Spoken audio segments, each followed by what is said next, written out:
When it comes to teaching vocabulary, more importantly, advanced vocabulary, we have quite a few questions. The first question is, of course, the reason. Because when it comes to advanced learners, we erroneously think that they know everything already, right? They can speak, they can read, they listen perfectly, right? They write, they can do anything with their language already. Therefore, when it comes to teaching them, most teachers, myself included, we think that they are clever, super smart, they know everything and they don't need any guidance. This is where we make our mistakes, because the sky's the limit, right? And the world is our oyster, and we need to be better and get better on a daily basis. And today we're going to talk about several things when it comes to teaching vocabulary at C1 and C2 levels. Spoiler alert, we're going to talk about several things, both useful and not really. And we'll try again together understand why it is this way, not the other way around. And again, I will emphasize it one more time. I hope that we will do everything together, meaning that I will ask a lot of questions and I would ask you to use our chat box to answer those questions. That would be the most effective way possible. Okay? So in this hour, we'll learn quite a few things. The most important thing, I guess, that would be basically identifying that miraculous and mysterious thing, such as advanced vocabulary. Then we'll be talking about different approaches which we can apply when it comes to teaching and working with advanced vocabulary. And then we'll be talking about different sources which we can easily find online or offline in order to enrich our vocabulary and help our students do the same. Okay? So let's start with baby steps. The word. Oh, Svetlana, hello. So when it comes, oh, somebody wants to draw my screen.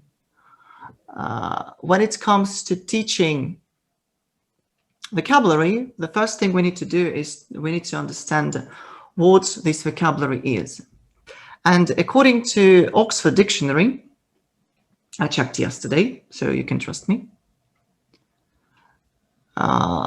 We can identify a word as a single unit of language that means something that can be both spoken and written.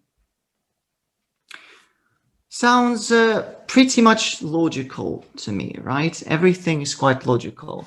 But if we read this sentence, I like looking for bits and pieces like old second-hand record players and doing them up to look like new. But we understand that this definition is not entirely correct.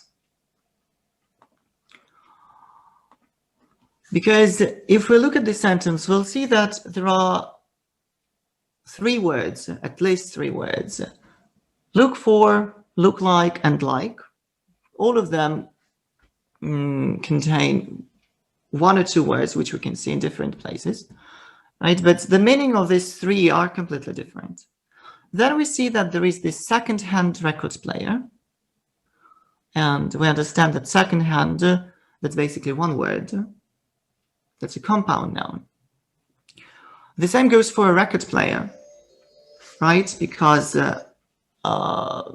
we know that there is a word record, there is the word player, but together they mean a different thing.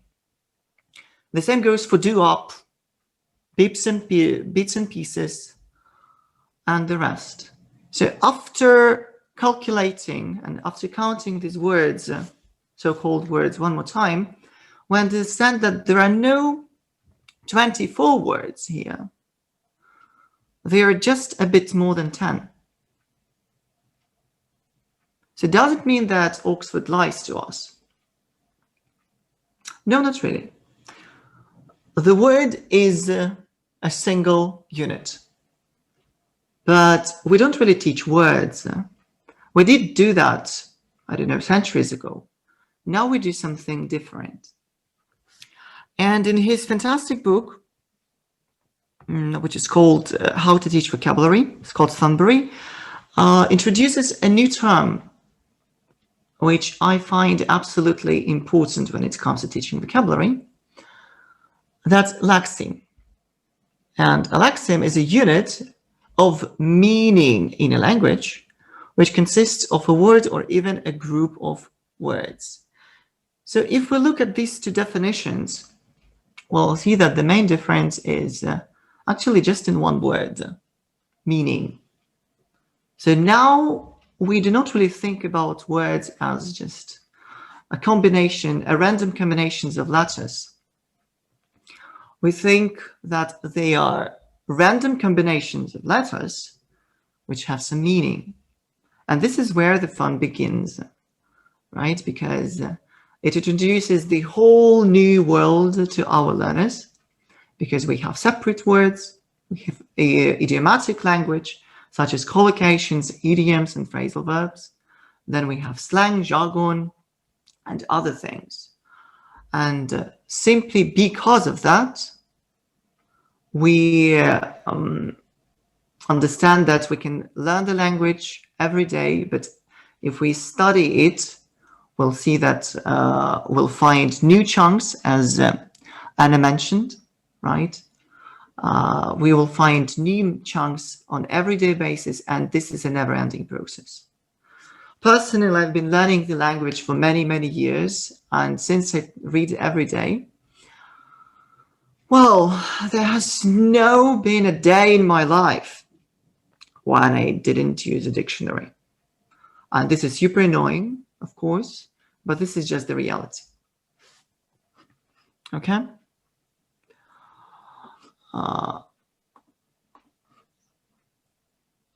Just a second. Yeah. So we understood what an advanced word, what a word is. So basically, we're not going to talk about words. We're going to talk about lexemes or chunks. Actually, both. And now we need to understand what this miraculous thing as advanced means. Again, when it comes to advanced vocabulary, a lot of people think that advanced means complicated, and the more complicated, the better. And actually, if we open official Cambridge criteria, let me read it. In the Cambridge assessment scale, they call advanced vocabulary less common lexis. So a logical assumption on this one would be that I need to find a very, very rare word. I will use it, and it means that I will score high. Super logical, right? So we'll see how it works. So here we have a little paragraph. I would give you a couple of seconds to read it. So pandered diminutive primates bouncing onward the birth, the singular tumbled and waxed his capitulum. The dowager summoned the quack, and the quack declared, defunct primates bouncing onward the birth. Sounds fantastic. Super duper advanced. Super duper sophisticated. But is it? Is it that advanced? Is it really sophisticated? What do you think about this paragraph? Please write in the chat box.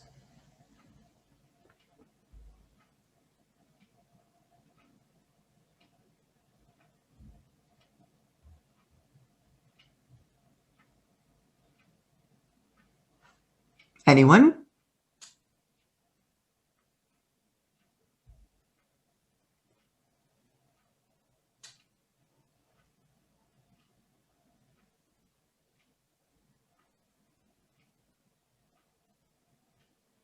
Well, if we are on the same page, we'll see that something is not really right about this paragraph.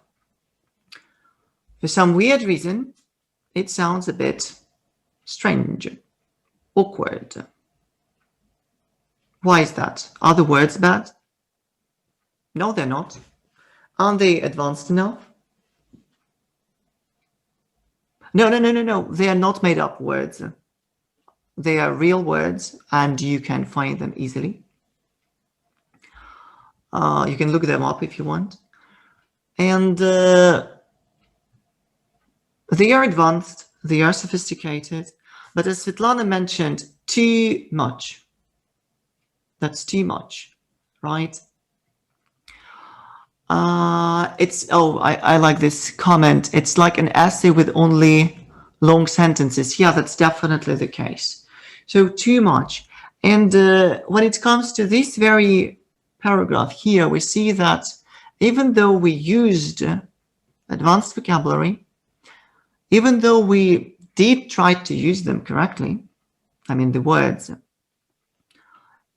they sound like, I don't know, quite clumsily, right? They sound like, I don't know, a pile of random English words which are just cluttered together. And because of that, the original nursing rhyme, which I hope know, and I'm pretty sure that you know, five little monkeys jumped on the bed, one little fell down and bumped his head. Mama called the doctor, and doctor said, no more monkeys jumped on the bed. Right, so what I did here, I just changed almost every word. I substituted every word with an advanced equivalent. And because of that, everything was ruined. Why?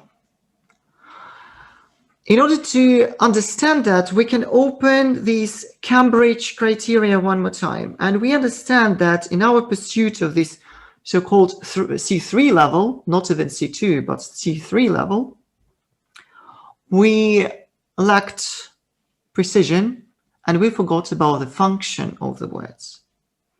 Because, again, if we open the Cambridge criteria, we'll see that less common lexis does not stop at scarce frequency of those very words.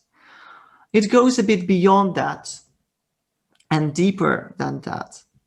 It is the ability to express your ideas more precisely that matters. And here again, this is the part where the fun begins, right? So what do we actually teach our students? Do we teach them to use the vocabulary, or do we teach them to speak and use those words in real life when we need to talk? Well, it's quite obvious because language is all about communication, right? It's all about expressing your opinions. And it means that in the long run, we actually teach our students to think.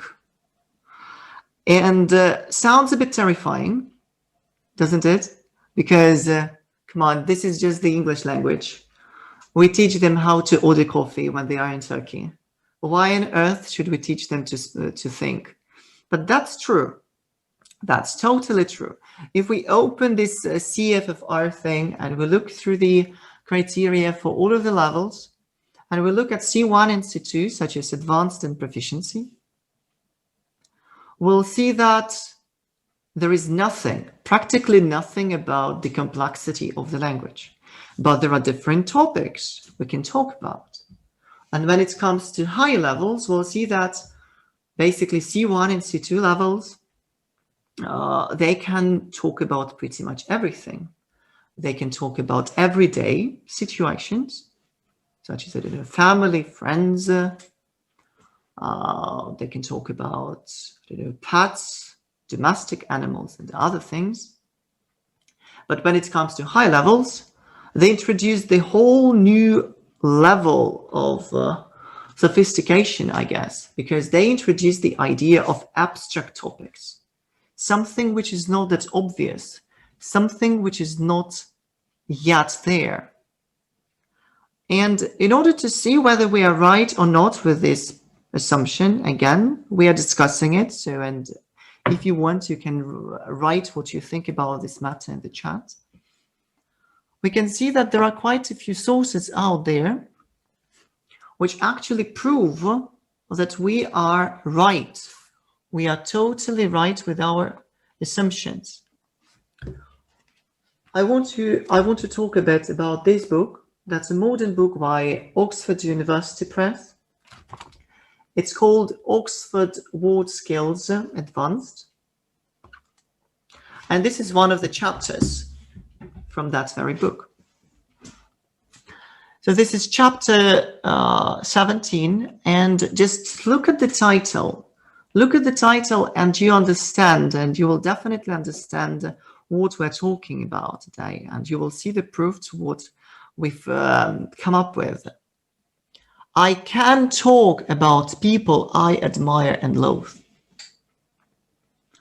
It doesn't mean that I can read about them. I can listen to the recording about them. I can do an exercise with the vocabulary based on, I don't know, different concepts. It is not about I can spell the words correctly. I can play different games with these words. No, I can talk about them. So it means that after working with this very chapter, our students and us, well, because at this level, we still learn a lot of things on an everyday basis. We saw that in the video which Olga showed us at the very beginning with that father, right? We need to study, we need to get better. We need to improve our knowledge.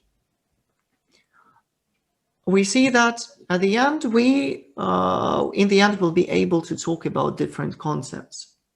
And let's see how the book is structured. What do they actually do in order to help us? They start with the context. We don't really have this list of words, like 55 different words, which you need to just learn and then hope that you can use them. We have context. So here we have a couple of sentences. Then we have like a leaflet or something. Only after that do we go to the glossary with the definitions of those words, which are just kind of support, because most of the time we can understand the meaning even without reading. And this a glossary is just a helping hand, like a shoulder to cry on when you read the sentences, you don't really understand what happened there. And look how beautiful it is. So I used to idolize David Beckham. I admired him for his dedication and the fact that when he press had a go at him, he never reacted in a negative way. Just listening to this very sentence, we understand the context. We can imagine a situation when a person would actually tell us that thing, and it means that we can react to it somehow.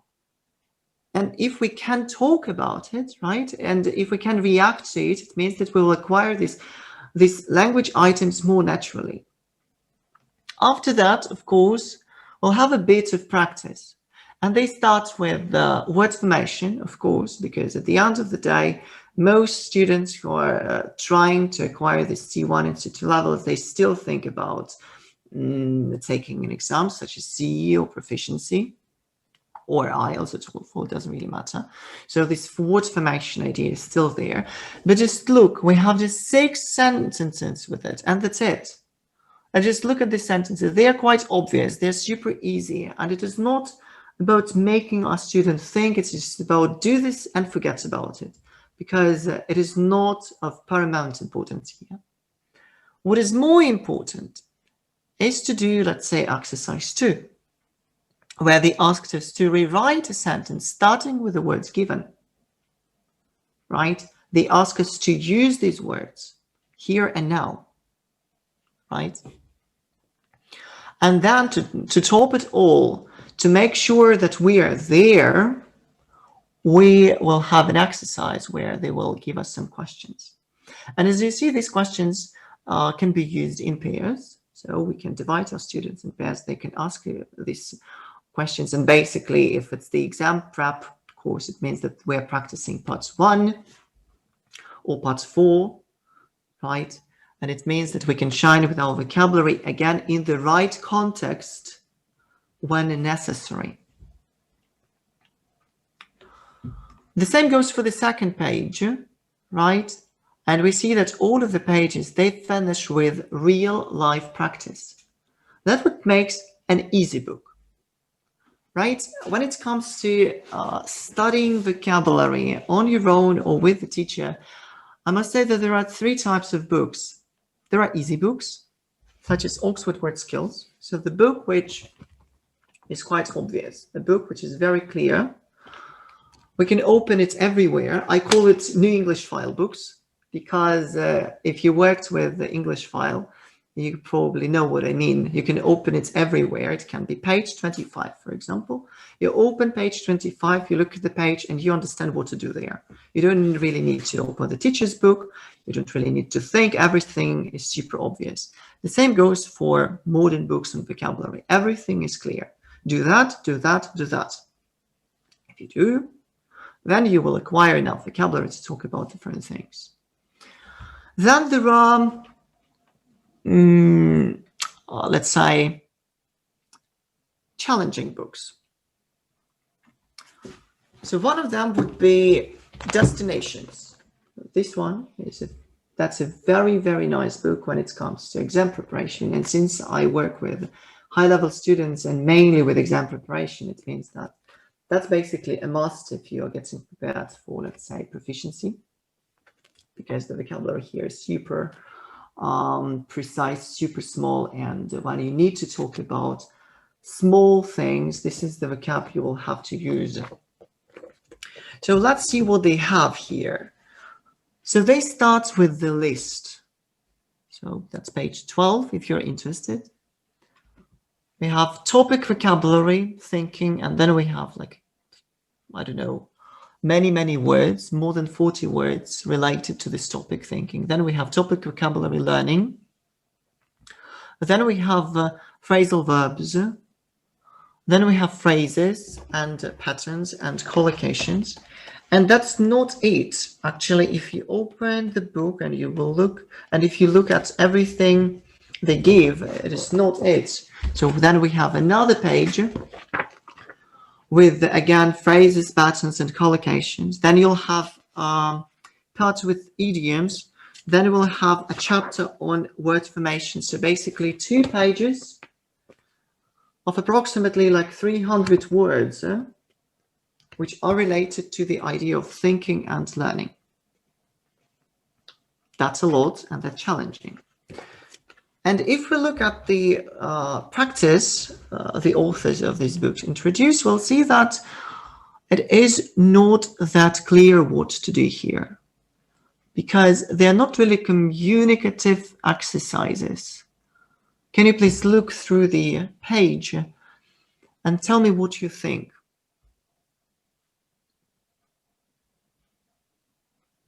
What do you think about this very page? What do you think it lacks? Oh, there is a great comment from Olga. Great books, but there are lots more exciting things to do in class. So I think these pages will be great for independent work at home to support your vocabulary learning. Definitely that's true, but still. Do you really think that after working with this very exercise, just one exercise, you will acquire, let's say, how many? 20 words. You will be able to use them easily? Well, I doubt that, because, yeah, Marina, definitely I will agree here. No context. We have a sentence created for the sake of this very sentence. And just open any learner's dictionary, such as Cambridge, Oxford, anything, and you'll see that, like cat, right? They have the definition and then the sentence, I have got a cat. What is a cat? How can I understand the word cat? out of this context, just nothing. There is another comment from Anna. These books need to be adapted a lot, definitely, huge exclamation mark, a lot to turn them into meaningful instruction. Yeah, definitely. Marina uses this book for Russian national exam. Yeah, independent work again. But even when we work alone, I doubt that that can be effective. I doubt that can be fruitful in the long run, because let's face it, these 20 words, they will become part of our passive vocabulary, which is great. It means that we'll be able to do the reading paper, we'll be able to do the listening paper. Probably will shine in our interactive communication skills while speaking, because we'll understand everything our partner is telling us. But can we actually use them? No. So let's return to this very, very, very important comment from Anna when she said that these books must be adapted. And this is one of the ways I recommend you to work with such a books when you need some practice. So let's look at exercise A from the previous page. So don't be so optimistic or pessimistic, everything going to be fine, you'll see. Quite a nice sentence. And it's quite obvious that here we need to use don't be so pessimistic, right? It's quite obvious. We don't really think about it. But what can we do in order to make it more communicative, in order to make our students actually use these words? There are different ways. The first one is to ask them to change the sentence so that the extra word would be the correct one. And again, according to some research, which Scott Thornberry writes about in his book, students memorize the words much better when they give their own examples rather than doing some random exercises from the book. So we can ask them to change the sentence, to change the whole story, the whole context of that. The word optimistic is fine. They can give those sentences to each other, or they can write those sentences independently on their own, and it will ensure that they will memorize them very, very quickly. And more importantly, they will be able to use them because they've done that already. We can ask them to make up a dialogue where these sentences could be used. On the level of practice, that would be more challenging because we're not really talking about one word anymore. We're talking about the whole unit of conversation, the sentence, or in this case, sometimes even two sentences. It means that they will have to think about the plot. They will have to think about the situation. They will have to think about the whole idea, whether they sound natural or it's quite artificial, right? And then after they've done that thing, after they're 100% sure how to use those words, we can ask them to make up a story telling about something, well, for example, a day at school, where they will use some of the words. An interesting way to practice it with the class is that, so they will do that in pairs, and the partner will listen carefully to what their partner is telling, and they will write down the words they heard. It's a very effective and a very easy way to see whether they learn the words, whether they can recognize them in the context. And this mere idea of knowing that your partner is listening, is actually tracking the words, will make our students to use more words than they actually wanted to start with. Okay?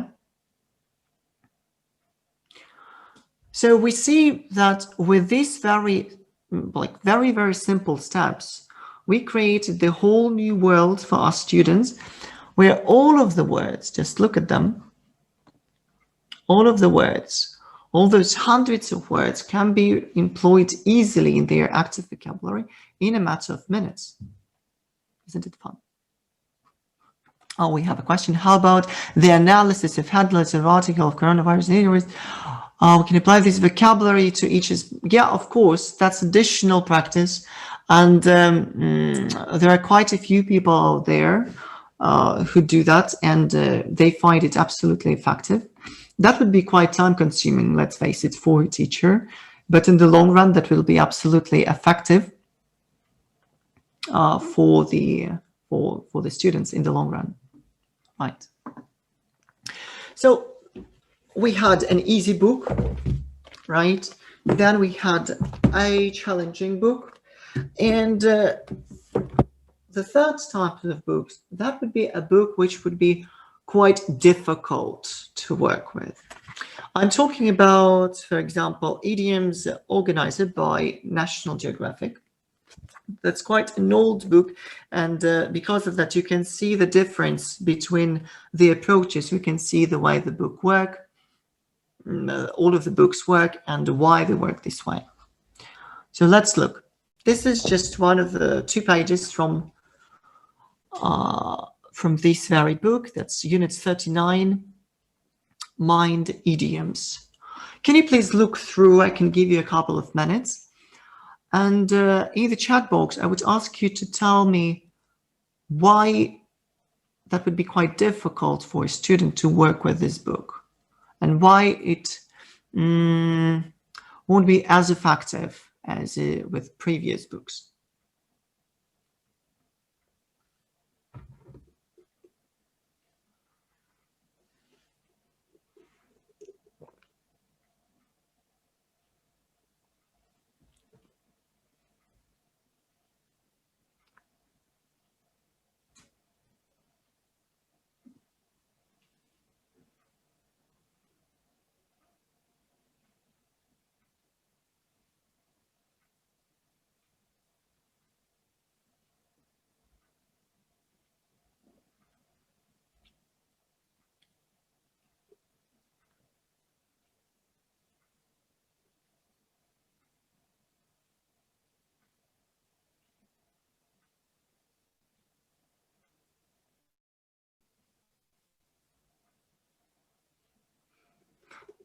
So if we look through these very pages, we'll see that the main difference between the three, between this very one and the previous 2, basically lack of context, like real context whatsoever. And this book will teach you by you making mistakes first. So let's look at the first task. We have dialogues here, and we have 1, 2, 3, 8 different idioms. And you will work through this very list, and you will make a couple of mistakes. Then you will open the keys. You'll see that something went wrong. You will open the dictionary. You will look through the definition. Then you'll understand your mistakes. Then you'll probably do the task one more time. And then probably you will understand what they wanted from you. The same goes for the next task, and the next task. Then we have the revision. So we see that we don't really have any guidance. We don't really have any structure here. But does it really mean that the book itself is bad? No. As once I was told by a very clever woman, that's my granny, she told me that there is no bad book, right? There is a bad teacher. So, and it means that we'll have to be able to adapt anything and everything because we want our students to succeed, right? So by looking at these very pages, we can come up with several techniques to help our students to get better and learn at least something from these very pages. And do not actually ruin their self-esteem, because without any guidance, that will definitely happen, right? They will read through the page, they will think that they know nothing, and they will give up. And we know that if a student spends more than, let's say, 10 minutes on doing the exercise, normally they get quite sad and miserable because, well, it's quite obvious that they need to learn a bit more. A very easy way to mend it is to ask them to work with this very exercise together. So we can divide them into 2 groups, 3 groups, it doesn't really matter. So if you're working online using Zoom, you can use breakout rooms, right? And you can ask them to work with these very exercises together. And you know, a miracle will happen because at the end of the day, Bob will know the first idiom, Kevin will know the second idiom, Stephen will know the third one, Harry will know the fourth one. And by discussing these very idioms together, or advanced words whatsoever, they will do the exercise very quickly without this idea that they don't know something, right? They will do that quickly. They will learn something from each other. If they don't know something, their partner, this boarding or whatever, they will explain the meaning of the phrases they don't know. And because of that, the feeling of success will make your students use these words more naturally in the future. After that, of course, we can easily use these very sentences, these very approaches we've mentioned already, like make up a dialogue, or telling stories, or we can play a game where we hide an idiom. That's a very interesting one. When you give the context where the idiom could have been used, but you don't do that. For example, you practice the idiom on the 7/7, right? And you can give them the context of the other day. I won the lottery. I was super happy, and I couldn't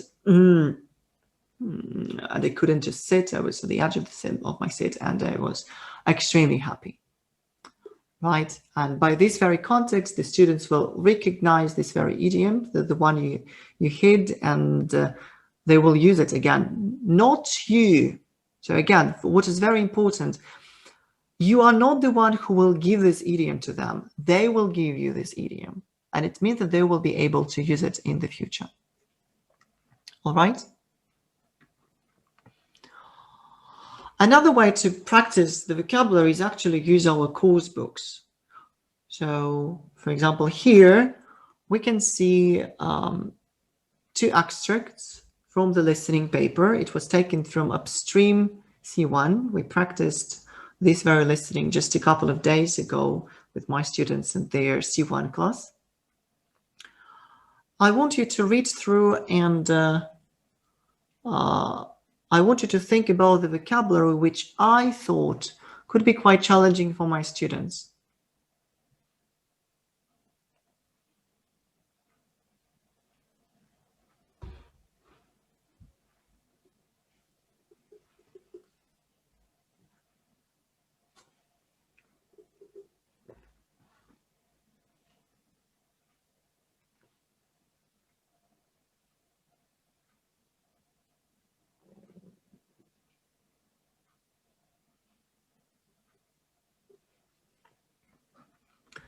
So there are not many, because this is listening after all, and we know that the level of listening, I mean the complexity of the audio scripts is usually not as high when it's then compared to, let's say, reading.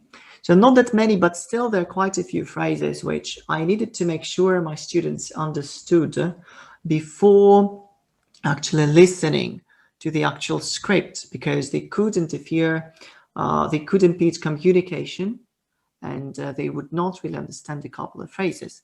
So here they are.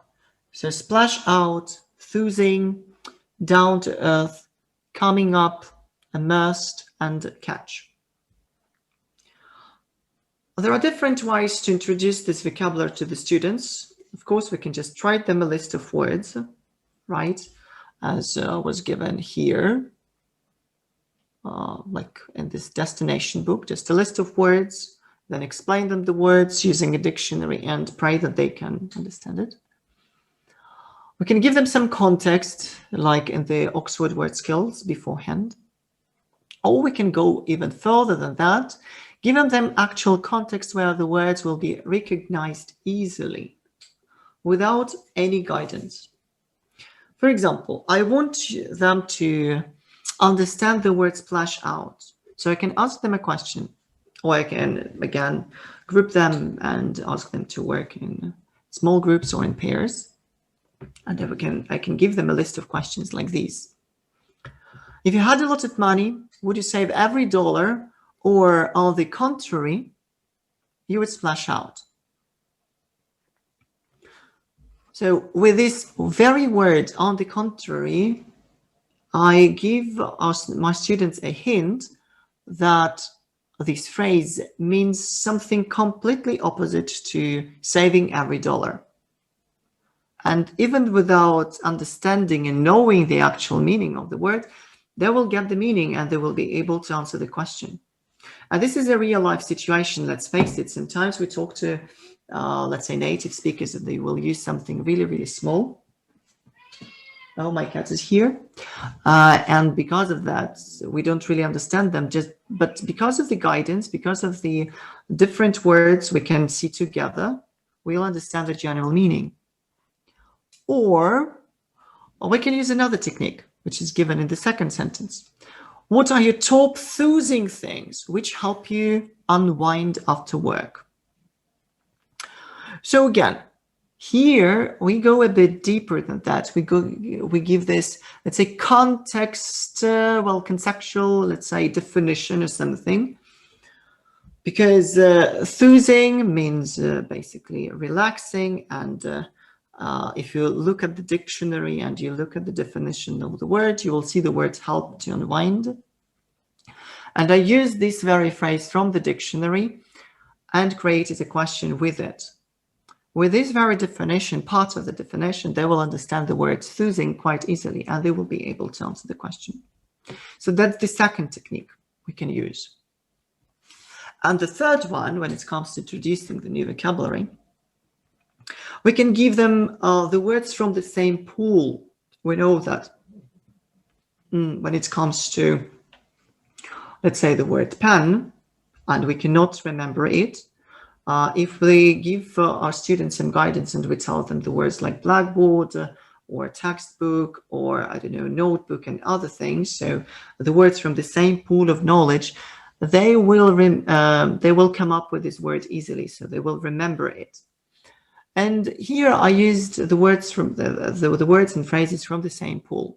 Have you ever read a book where they wrote about ordinary people living everyday lives in a down-to-earth style? So after listening to this, after hearing ordinary people, everyday lives, they will definitely understand the meaning of this down-to-earth, right? And because of that, again, they will be able to practice this vocabulary. They will understand it. And again, we learned the word not from the book, but we learned it from the context. It will result in active vocabulary, not in the passive one. Okay?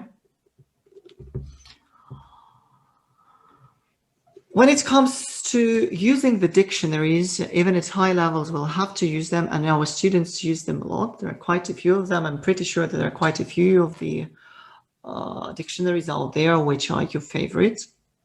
So we can use, let's say, Cambridge, Oxford, we can use Longman or Collins. In the long run, at the end of the day, it doesn't really matter which dictionary you're using, because they are more or less the same. Oxford and Cambridge and Collins, they give us the word frequency, but that's the only reason. All of them give us the context, but let's face it, most of the time, this context is not that enough. We do not really understand how to use a sentence correctly, right? And that will result in something like this.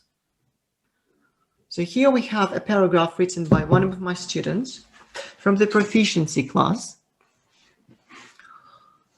Can you please read it through, and then we will discuss it together.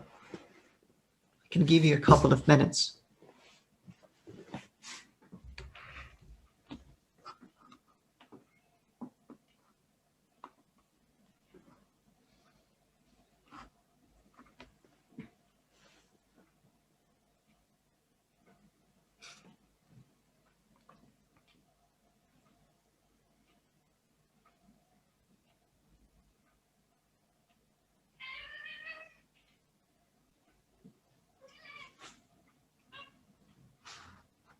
My cat craves my attention. Yeah, he thinks that his slave has to do something. His slave lives to pet him, but unfortunately, his slave is a bit busy, right? Interesting things, those little creatures, cats, right?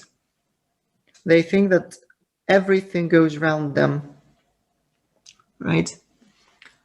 The student's collocational competence is weak. Collocations are unnatural. Yeah, Anna, totally. I can just print it, and probably that was actually the part which I used in my comments when I gave my feedback to that very student. But the thing is, when it comes to advanced students and let's say proficient level students, they're super smart, let's face it. Sometimes their vocabulary is stronger than ours, because this is just the reality. They read a lot, they practice a lot, and of course, there are hundreds of words they know which we don't know. And it's completely fine, because still, when all is said and done, we know thousands, maybe, well, not thousands, but hundreds words which they don't know, and we can use them. So it is okay. But when it comes to giving them feedback, it means that we'll have to prove our point, because a lot of students at this level will question our competence because, well, they checked the dictionary. The phrase exists. Probably they even found a sentence with more or less the same meaning in the dictionary. It means we'll have to prove, and in order to prove them, we can use different websites. My personal favorite, these are these two. Yeah, corpora, definitely. But corpora, that's a difficult one, because you have to sign up there, and students will never do that because they are lazy, let's face it. Most of them will not really go further than the second two links on Google. So we'll have to mend them. We'll have to help them somehow, right? And in order to help them, we can easily use these two because they are free, they are there, and they can use them quite easily. So that would be Ludwig, right? And that could be Phrase It. Oh, my Siri decided to talk to me. Again, not because they are better, but because it's easier to access those for a student. And we'll see that there's two collocations which I chose from the very, I think, two sentences, first two sentences, like thing ever begot and execute a song. They don't actually exist. So they are really, really weak collocations, meaning that they do not sound natural. And after showing this very page from Phrase It or Ludwig, our students normally understand that they were a bit wrong, because they understand that at this level, they do not really need to sound, let's say, complicated, sophisticated. They need to sound natural, because they, well, most of them do want to sound like native speakers. And when you tell them that native speakers do not speak like that, here's my proof. Look, they speak like that, and you give them another example with a synonym, for example, they will understand it. They start using this very phrase, and they are speaking, writing, improves my leaps and bounds. That's just the real life situation, because this very paragraph was written by a student at the very beginning of the course. At the end, so when we finished our course, he passed his writing in the proficiency level with a B. So he did sound natural in his writing. And I think that these two websites helped him a lot. If we compare this to, my personal favorite would be Phrase It, because it gives more examples, but it's up to you. When we're done, I think that you can easily compare the two websites. We tested this collocation, Precious Little. It's from Expert Proficiency, the very first text. Beautiful collocation, juicy phrase, like precious little, and you can use it pretty much everywhere. When we talk about this misery or something. And we use these two websites to see different contexts where this phrase was used. And in Ludwig, the sentences were like precious little, full stop, just two words. How to use it? Well, that's a big question. When it comes to phrase it, they gave us more than 300 examples with solid sentences taken from The Guardian, Economist, The Times, and so on. And it's quite obvious how to use these very phrases after that.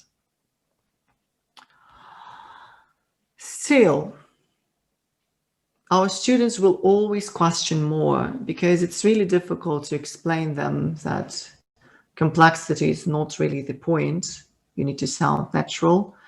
But still they have to use less common lexis. And in order to do that, they can use the Thesaurus.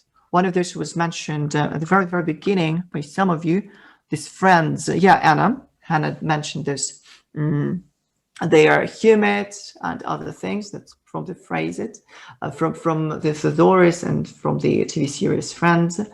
But we have to be quite cautious, and we need to give our students, let's say, special techniques, special tools to use those very websites, because a random one can affect their writing because they will start using random phrases, what actually we did with that poem about monkeys, right? It will result in something really, really awkward.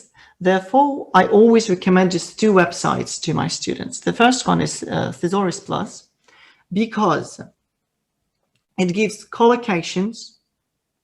It shows us the frequency of these very words. So if you want to use the words, let's say, omnipresent, when you write a letter to a friend, you'll understand that this word is not really nice because it's a sophisticated word. Sophisticated because it is not that frequent and, well, it's quite formal. And also this website will give you an opportunity to compare the two words. So if you use this omnipresent, it will give you a couple of examples, a couple of different words which are synonymic, and then you can compare the two, and then you'll understand which of the words is actually better for this very context of yours. The other one, that would be Power Thesaurus, again a fantastic source. This one can be helpful when you need to change a part of speech. For example, you had a verb, but you're looking for a noun. You had an adjective, but you're looking for an adverb. Also, this very website will give you the definitions of the words. So again, here you can understand what the word actually means. You can compare the meanings and you can compare the context, because they also give examples. Again, we learn the words not because I want to use the word in order to sound smart. We learn the words because I want to say something using those very words, and the message comes first. When the message comes first, they use the words quite naturally, and it results in better results in the, it means that they will have better points in their exams in the long run, okay? And last but not least, I have just 2 minutes, again, because I'm running out of time, unfortunately. When it comes to teaching vocabulary using different sources such as Quizlet, of course, we don't really give them a translation anymore. Lots of people give just a definition. I still believe that we need to give them the context. We can give them a sentence, and after that, we can create a task which will look like that. So we have a sentence with a couple of words to choose from. If we have our doubts and we don't know the word to choose from, we can always look at the definition. So again, we are learning the word not because we just need to know the definition of something. We learn it because we see the context of the word. We can memorize the sentence, and in the future, because we practice something like this, make up a dialogue where this sentence could be used, we will be able to use those very phrases in natural context under, let's say, exam conditions, or in real life if we need to. Okay, and to wrap everything up, here we can see a couple of sources which I consider to be absolutely essential when it comes to advanced vocabulary. That would be the above mentioned book, Oxford Word Skills Advanced, or Oxford Word Skills Idioms and Phrasal Verbs Advanced. That would be Destinations and other books from this series. That would be Advanced Grammar and Vocabulary by Express Publishing. That's Mark Skipper book, because nice vocabulary and again, nice examples, nice context. Right. Yeah, I'm pretty sure that Anna has a question. Could you copy and paste list of these charts for us? I'm pretty sure that our colleagues from Magellan, they will share these slides with you. So Advanced Grammar and Vocabulary by Express Publishing. That's the Skipper book. And if you want to shine at your proficiency exam, that's definitely a must, because those books are great. And actually on VK, you can find a fantastic group by Yulia. I think that Yulia Dmitrieva is somewhere here. She's running a fantastic community where she gives some additional practice where the vocabulary from Skipper's book can be used and practiced. And all of those in-use books by Cambridge, I'm talking about collocations, phrasal verbs, vocabulary, the idioms, all of them are quite nice because, again, they give context where the words can be used. And these very books, which I mentioned here, they are from these, like the first category of books, like easy books and challenging books. It means that both us teachers and students could use them easily without like real guidance, right? And as for the internet sources, that would be Phraseit, that would be Google Graphs, of course, collocations, dictionary, describing words, because again, this website gives us nice collocations in chunks, Thesaurus, and the Power Thesaurus. So basically, this is it. Now I think this is the time to ask some questions if you have any.